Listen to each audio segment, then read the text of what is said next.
Rabbi Yaakov Bar Sheshat, que j'ai découvert à travers la Chazak. Hein. Déjà, on se connaissait un petit peu comme ça, mais c'est surtout à travers la Chazak. À Saint-Olomon, on était un Shabbat ensemble à Saint-Olomon avec la Chazak. Et j'ai pu apprécier le talent à la fois liturgique et vocal et d'animateur de votre rabbin, que je considère comme l'un des fleurons de la Chazak et l'une de nos meilleurs, vraiment de nos meilleurs éléments qu'on a eu dans la Chazak. Donc c'est avec plaisir que je vous rejoins. Je crois que j'ai un petit lien spécial avec la communauté de Creil, je vais vous dire aussi, parce qu'il me semble que dans le temps, vous aviez le rabbin Nezri. Et le rabbin Nezri, est le frère d'un monsieur qui s'appelle aussi Maurice Nezri, il était le fils d'un rabbin Nezri, et son frère était un fidèle, et toujours un fidèle donc, de la communauté de Kedushat Lévi, dans le 18e, où j'étais rabbin pendant 30 ans. Alors voilà, on voit que les choses sont toujours très proches. Alors, ça a quand même des avantages, le couvre-feu et cette période, parce que honnêtement, d'aller jusqu'à Creil, ça aurait été difficile, mais avec Zoom, comme ça, c'est plus pratique. Et à l'invitation de Rabbi Yaakov, j'ai répondu plus facilement à son invitation à vous rejoindre ce soir pour un petit moment donc de réflexion de Divrei Torah sur un soir très très spécial. C'est que ce soir, certainement vous l'avez entendu parce que ça tourne sur les réseaux sociaux, je pense que Rabbi Yaakov ne vous en a pas encore parlé, c'est que ce soir, c'est la Hiloula de Rachel Imenu. Vous n'avez pas parlé, Rabbi Yaakov. Alors, c'est un moment extrêmement important parce que la place de Rachel Imenu dans l'ensemble des personnages de la Torah, c'est spécial, c'est particulier. Et vous savez que le mois dans lequel nous nous trouvons actuellement est appelé le mois de Mar Cheshvan. Mar Cheshvan, alors certains enlèvent le Mar parce qu'ils disent Mar c'est amer, alors on l'appelle seulement Cheshvan. Étymologiquement, c'est pas très juste parce que ça doit s'appeler Mar Cheshvan. Mar, ça a plusieurs sens. Un, c'est le sens de la goutte d'eau qui est Mar Mideli, parce que c'est le moment où en Israël on commence à demander la pluie. On va avoir l'occasion de développer ça là un petit peu. Et puis, on dit que c'est un mois qui est Mar, qui est amer, parce qu'il n'y a pas de fête. Mais certains vont dire, non, c'est un mois qui est amer, parce que justement, il y a la Hiloula de Rachel Imenu, et Rachel qui a eu une vie assez difficile, assez tragique, et qui est décédée très jeune. Quand on est en train toujours la Hiloula de Rachel Imenu, donc c'est le 11 Mar Cheshvan, c'est ce soir, on est à la période du début du livre de Bereshit, ça correspond pratiquement tout le temps avec la paracha Lech Lecha. On a lu la paracha Bereshit, la paracha Noach, où les gens vivent des centaines d'années avec des chiffres assez faramineux, et Rachel ne va vivre que 36 ans. Ce qui, même en comparaison avec son mari, qui a vécu 147 ans, 36 ans, vous voyez, un très très gros décalage.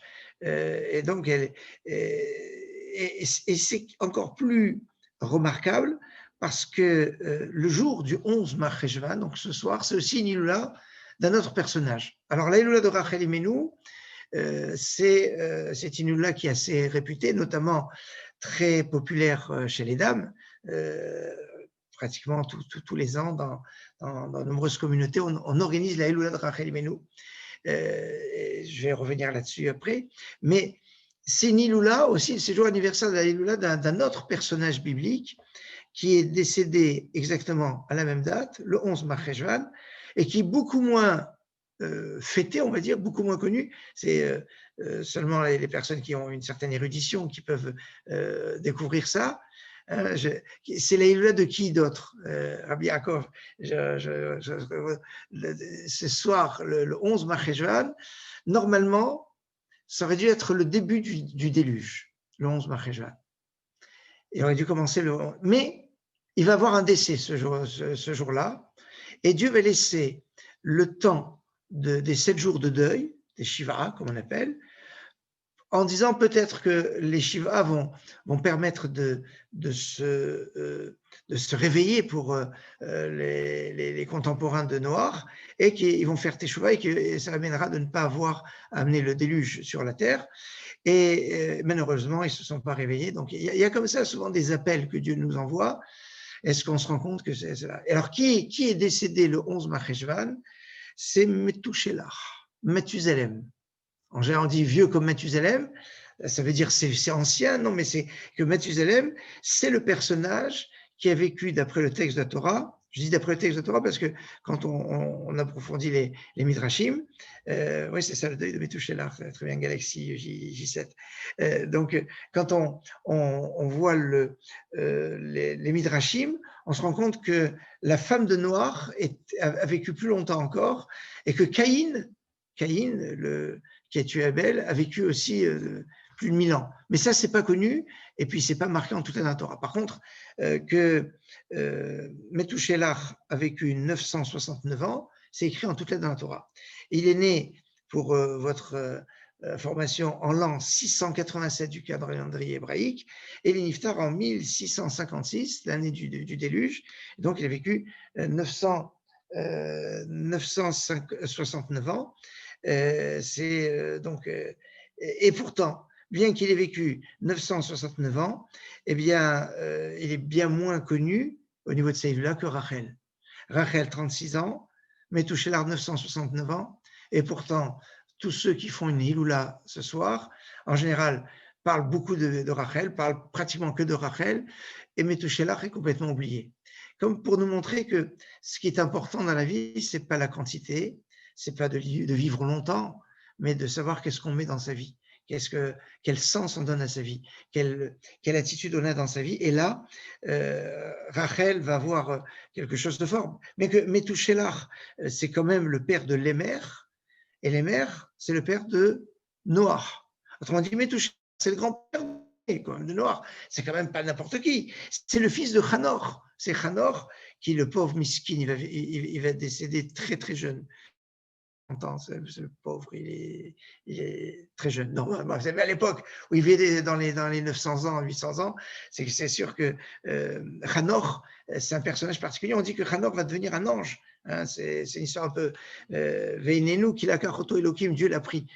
Et donc, le fils de Hanor, Methuselah, qui est le grand-père de Noach, et bien, malgré tout cela, Rachel le dépasse. Rachel, du haut de ses 39 ans, eh bien, elle a marqué le monde beaucoup plus que lui. Remarquez que Rachel, c'est la seule Hillula qui est vraiment connue, et même, je dirais, célébrée, alors que, on n'en fait pas d'autres. Alors, on va égrener un petit peu. Parmi les matriarches, il y a le décès d'une autre femme qui est très connue, c'est Sarah. Il y a une paracha qui s'appelle Chaye Sarah, mais il n'y a pas de date. Alors, à quelle date Sarah est Niftera? Ah, ça, c'est une bonne question, ça. C'est pas marqué quelque part. Pourtant, on peut le déduire, puisque on sait que Sarah est décédée au moment de la Kedat Yitzhak. Hein, on lui a dit que Abraham était parti faire la ligature de Yitzhak. Alors, qu'est-ce qui s'est passé dans la tête de Sarah exactement? Est-ce qu'elle était dans le même esprit de son mari? Et puis, quand elle a vu que finalement, il n'a pas, parce qu'elle a vu de loin, elle est montée sur les épaules d'un géant à Hebron, elle a vu de loin la scène sans savoir ce qui se passait, et elle a vu que Abraham finalement n'est pas arrivé jusqu'au bout. Elle s'est dit peut-être que son fils n'est pas méritant, ou alors peut-être qu'elle est morte de chagrin parce que son fils va mourir. L'histoire, elle n'est pas évidente. En tout cas, elle décède au moment de la Kedat Yitzhak. Alors, le problème qui va se poser, c'était quand la Kedat Yitzhak? Alors, d'après le Talmud, d'après la Gemara, la Kedat Yitzhak, l'écriture d'Yitzhak, c'est à Rosh Hashanah. C'est le sens de la sonnerie du chauffard, la corne de bélier, le bélier qui a remplacé Yitzhak. Donc, si c'est à Rosh Hashanah, donc la Hilula de Rachel, d'après la Gemara, ce serait à Rosh Hashanah. Et donc, si c'est à Rosh Hashanah, vous voyez que ça ferait un peu désordre de faire une Hilula le jour de Rosh Hashanah. On va faire organiser l'Hilula de Sarah. Alors, d'après le Zohar, la Kedat Yitzhak, ce n'était pas Rosh Hashanah, mais c'était à Kippour. Bon, ça ne change pas grand-chose, parce que faire une Hilula le jour de Kippour, pas top. Et c'est comme ça qu'on pourrait expliquer quelque chose comme ça, puisqu'on parle de Hilulot de nos mères, des matriarches. On comprend que, vous savez que quand on va arriver à Parashat Chayei Sarah, on dit que Abraham est venu pour faire le hesped de Sarah, l'ifkota, et pour la pleurer. Et pour la pleurer, le mot l'ifkota a un petit kaf. On dit pourquoi un petit kaf? On dit parce qu'il a pleuré peu. Alors, il y a des textes qui sont scandaleux. Enfin, scandaleux. Il y a un texte qui dit, oui, il a pleuré peu parce qu'elle était âgée. Non, c'est quand même ça, c'est pas acceptable comme commentaire. Enfin, c'est un commentaire que je pense qui nécessite d'être bien travaillé et approfondi. Mais par contre, il y a un commentaire qui est, avec ce qu'on vient de dire, qui va être flagrant, c'est qu'il a pleuré peu. Pourquoi? Parce que les 7 jours de deuil de Sarah ont été interrompus par Sukkot, puisque 4 jours après Kippour, c'est Sukkot. On va dire, mais à l'époque, il n'y a pas les fêtes juives encore. Le principe des fêtes existe déjà même à l'époque des patriarches, puisque, souvenez-vous, que quand les anges rendent visite à Abraham, c'était Pessah, et que quand ils vont après voir Lot, Lot leur fait cuire des matzot. Le texte parle en toutes lettres de matzot. Alors, il n'y a pas encore la sortie d'Égypte, mais le principe des fêtes était déjà là. Et donc, si le principe des fêtes était déjà là, donc la fête de Sukkot existait déjà, et donc si Sarah est décédée à Kippour, donc elle a été enterrée, on va dire, le lendemain de Kippour, eh bien, le deuil n'a pas duré 7 jours. C'est pour ça qu'Abraham a pleuré peu, parce que c'est pour ça qu'il y a un petit caf. En tout cas, faire l'Aïloula de Sarah, pas évident. Alors, quant à Rivka ou Léa, même la Torah ne mentionne pas leur décès. C'est complètement caché. Alors, si elle ne mentionne pas leur décès, pour savoir retrouver leur date, je ne vous dis pas, c'est pas simple. Alors, il y a une autre dame, une grande dame, dont on connaît la date, c'est pas marqué en toutes les dates Torah, mais la Gemara, le Midrash va savoir et va nous définir la date de la disparition d'une grande dame, c'est la sœur de Moshe, Myriam. La sœur de Moïse, Myriam, la sœur d'Aaron, est décédée le 10 Nissan. Et 10 Nissan, c'est l'Aïloula de Myriam. Vous connaissez beaucoup de gens qui marquent l'Aïloula de Myriam? Non. D'ailleurs, dans le Shulchan Aruch, quand on parle de l'Aïloula de Myriam, on parle d'un jour de jeûne. Et oui, le jour de l'Aïloula des Tzadikim, normalement, ça devrait être des jours de jeûne parce que c'est un jour un petit peu de deuil, on doit se souvenir. C'est comme ça marqué dans le Shulchan Aruch. Aujourd'hui, quand on parle d'une Iloula, on fait un banquet, une souda avec la fête, etc. Et bon, les époques sont différentes et c'est une autre approche. En tout cas, ce qui en ressort, c'est que la seule dont on va marquer la Iloula et ce qui va être le plus connu, c'est Rachel. Et c'est quand? Ben, c'est ce soir. Et c'est elle qui a une date un peu particulière, parce que c'est la Iloula de Rachel, mais ce n'est pas seulement la Iloula seulement de Rachel, c'est la Iloula aussi de Binyamin, Benjamin, puisque vous savez que quand Rachel meurt, en fait, elle meurt en couche, en donnant naissance à Binyamin. Et on sait que les personnages bibliques, le jour de leur naissance correspond au jour de leur décès. Hein, par exemple, pour Moshe Rabbeinu, il est né le 7 Adar, il est décédé le 7 Adar, hein, comme on voit à propos de Haman, quand il décide la date de détruire les enfants d'Israël au mois d'Adar, il dit, ah, c'est au mois d'Adar que Moshe est décédé, donc il dit, ah, c'est bien. Mais on dit, il a oublié qu'il est né aussi le 7 Adar. Et donc on retrouve chez Tzadikim la date de naissance et la date de Ptira. Et ça veut dire que si c'est comme ça, c'est que c'est aussi le jour, le 11 Rejvan, le jour de la naissance de Rachel. Ah, donc il y a quelque chose de fort. Donc c'est la naissance de Binyamin et la Iloula de Binyamin, mais c'est aussi la naissance de Rachel et la Iloula de Rachel. Juste puisqu'on parle des Iloulot des Tzadikim, aujourd'hui, donc la veille de la Iloula de Rachel, c'est la Iloula de Gad.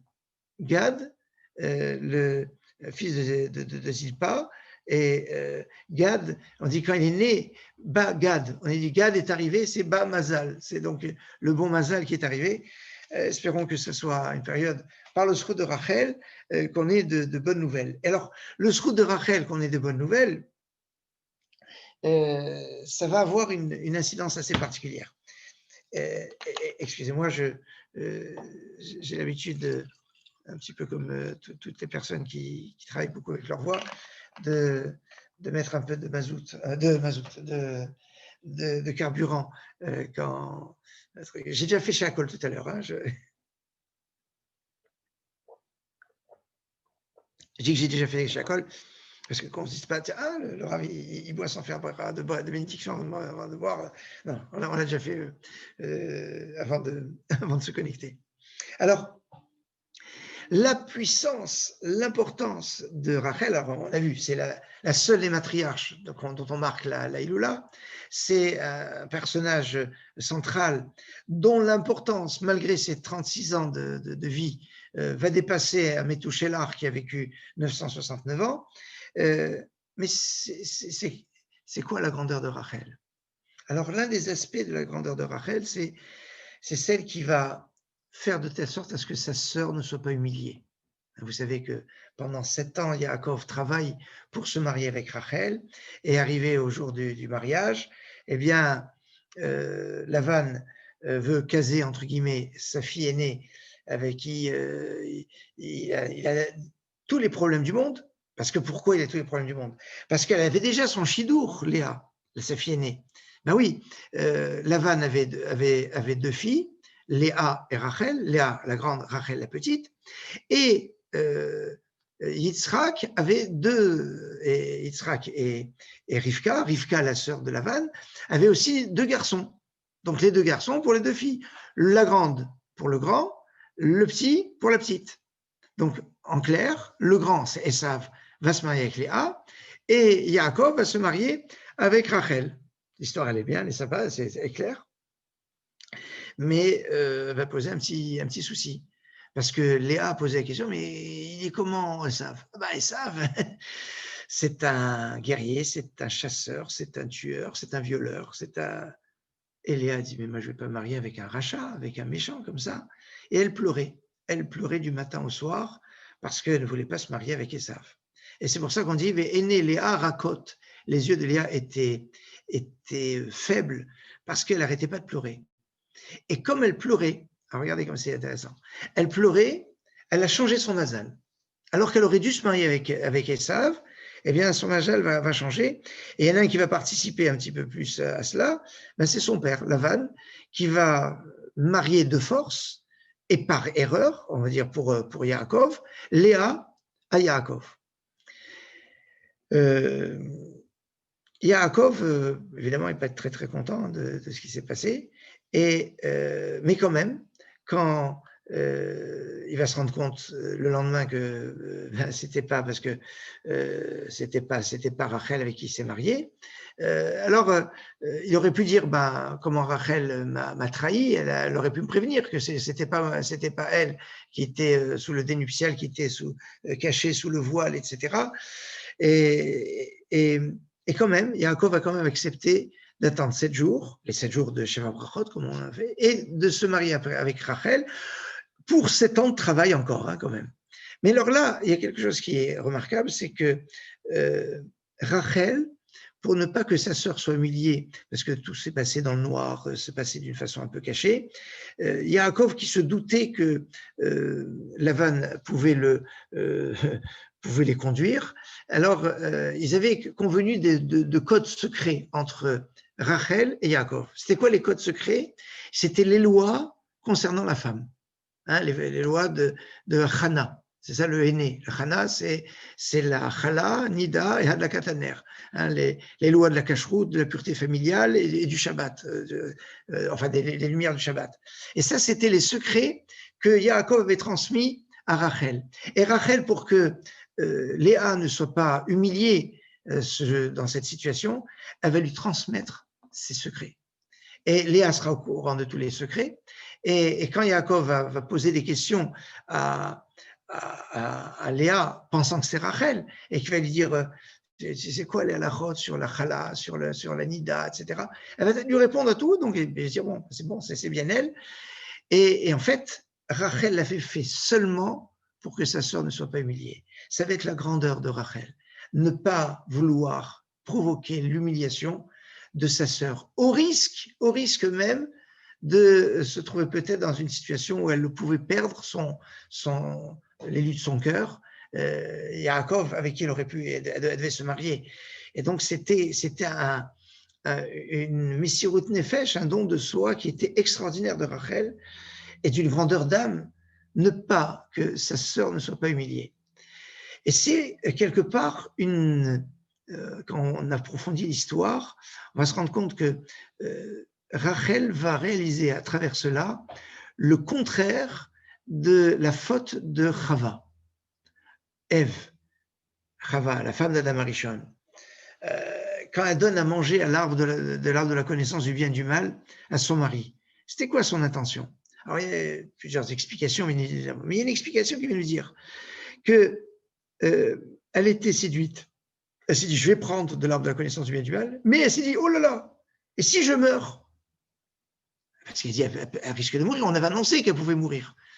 Et alors, qu'est-ce qu'elle s'est dit? Elle s'est dit, mais si elle meurt, et Adam, il va se marier avec une autre, et c'est la jalousie de risquer de voir son mari se marier avec une autre. Vous allez me dire, mais à l'époque, il n'y avait personne d'autre qui était. Mais Dieu avait bien créé la femme pour qu'elle se marie avec Adam. Elle dit, eh ben, il ne se mariera pas avec avec une autre. Et donc, si je crève, il y crèvera lui aussi. Et donc, c'est pour ça que c'est la jalousie de Chava qui l'a poussé à entraîner son mari à manger de l'arbre de connaissance du bien et du mal. Et de cette façon, ben, s'ils doivent mourir, ils mourront tous les deux. D'ailleurs, elle lui a imposé de manger ensemble. Il y a marqué Imo. Elle n'a pas dit je mange d'abord et puis tu. Parce qu'elle dit non, non, parce que peut-être je vais manger, après toi tu ne vas pas manger. Donc on mange en même temps. On voit que c'était vraiment cette jalousie de ne pas risquer qu'une autre femme se marie avec Adam. Et ben, Rachel va faire exactement le contraire. Elle a sa sœur qui va lui passer devant, et c'est sa sœur. Et normalement, l'amour qu'il peut avoir entre deux sœurs peut se transformer en une haine qui est terrible. Vous savez que quand il y a un grand amour, quand les choses se transforment en jalousie et en compétition, la haine peut être plus terrible qu'entre deux étrangers. C'est pour ça que on considère, bon, vous savez que la polygamie dans la Torah, à la base, on voit de Yaakov, elle n'est pas interdite. Les Chachamim ont toujours très déconseillé, et aujourd'hui, d'après Rabbeinu Gershom Ragola, c'est interdit. Donc la polygamie est interdite. Mais fondamentalement, on le voit dans la Torah, c'est pas interdit, même si elle est depuis tout le temps très déconseillée. Et pourquoi elle est déconseillée? Parce que nécessairement, quand un homme va être marié avec deux femmes, il va avoir une jalousie, une compétition entre les deux femmes. Et il va avoir ce qui s'appelle une femme par rapport à l'autre, va être une Sarah. Une Sarah, c'est une catastrophe. Ça s'appelle être sarote. Et donc, et en fait, la puissance qu'il va avoir, c'est que alors, dans l'absolu, on pourrait se marier avec deux femmes, mais on ne peut pas se marier avec deux sœurs. Et pourquoi? Parce que deux sœurs, eh bien, va transformer l'amour en haine. Et Yaakov, en fait, on va dire, mais comment Yaakov s'est marié avec deux sœurs? Ça, c'était un problème extrêmement grave, puisque la Torah l'interdit. Bien, à l'époque de Yaakov, la Torah n'avait pas été donnée, mais on sait qu'il respectait quand même la Torah. Alors là-dessus, il y a plusieurs explications qui vont être données.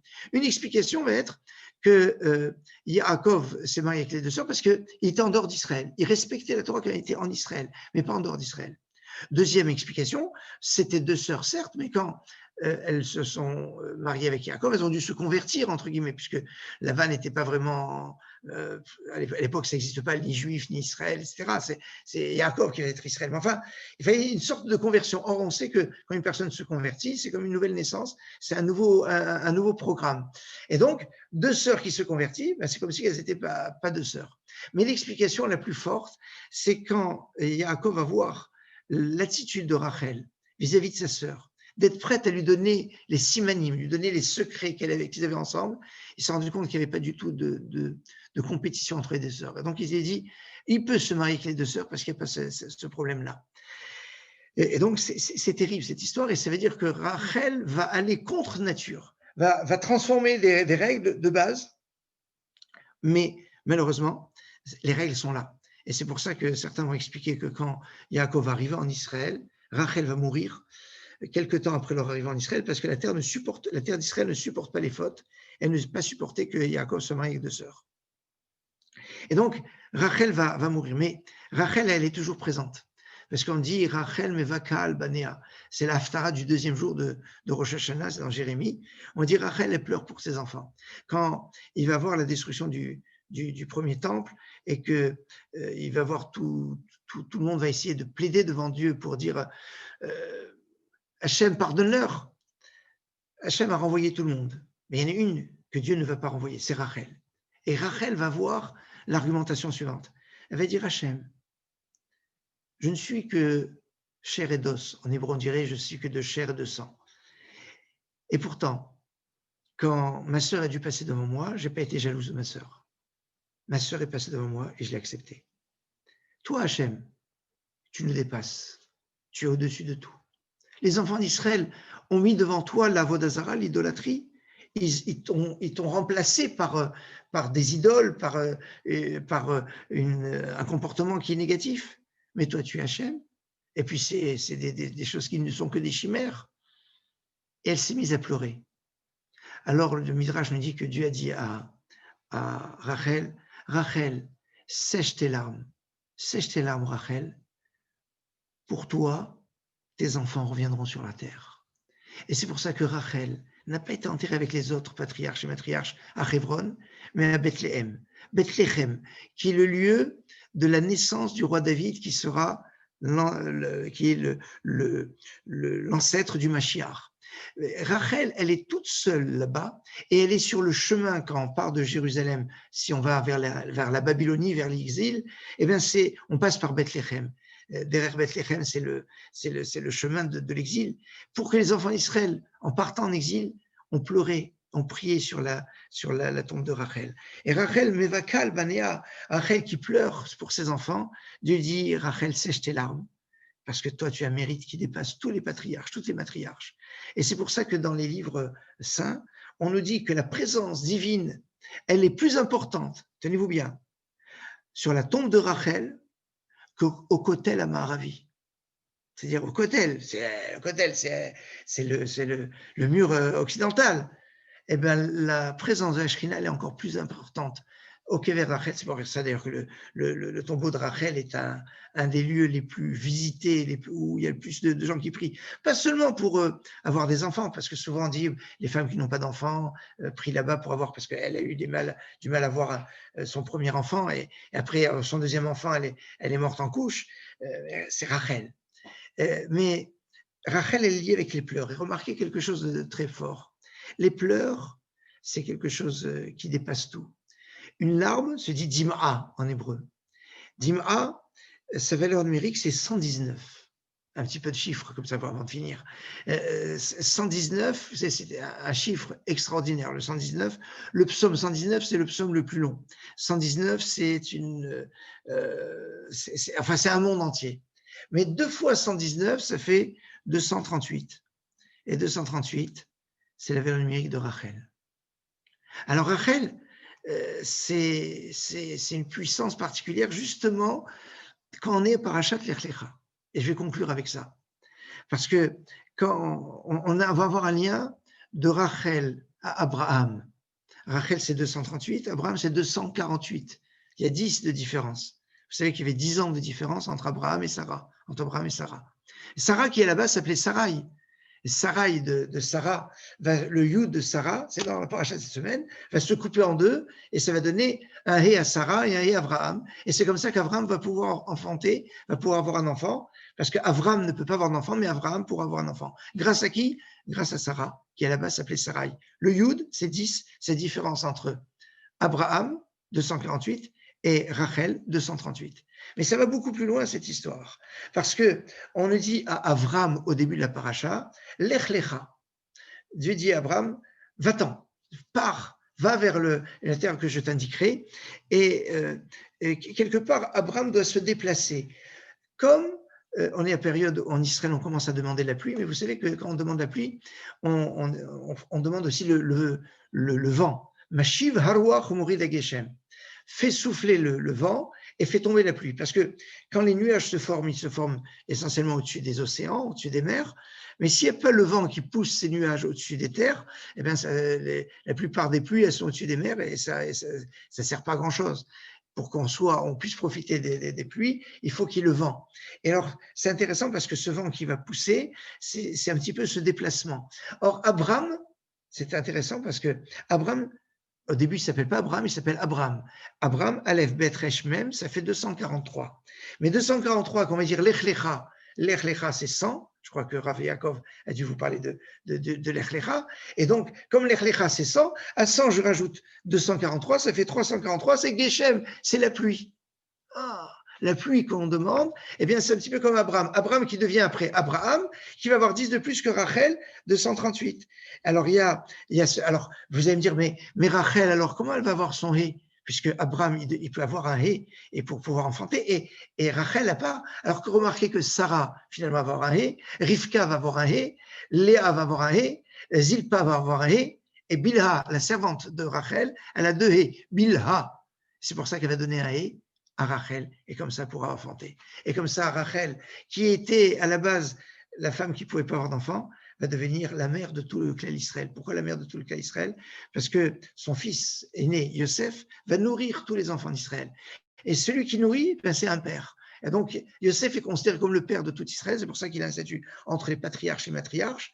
Et donc, sa mère, eh ben, c'est la mère de tout Israël, même si, biologiquement, si on est des juifs, c'est-à-dire qu'on est des judéens, ou on est Cohen, c'est-à-dire on est descendant de Lévi, alors on n'est pas du tout descendant de Rachel, puisque ce sont les enfants de Léa, sa sœur, mais on est tous les enfants de Rachel, parce que Rachel a su se donner, et remarquez que c'était les pleurs de Rachel, les larmes, ce sont des gouttes qui descendent, et la pluie, c'est aussi des gouttes qui descendent, parce que c'est le fruit de la prière qu'on adresse à Dieu, la prière de Rachel, notre prière pour demander la pluie, notre prière pour demander la délivrance, par le Zochou de Rachel. Amen, Kenny Ratson.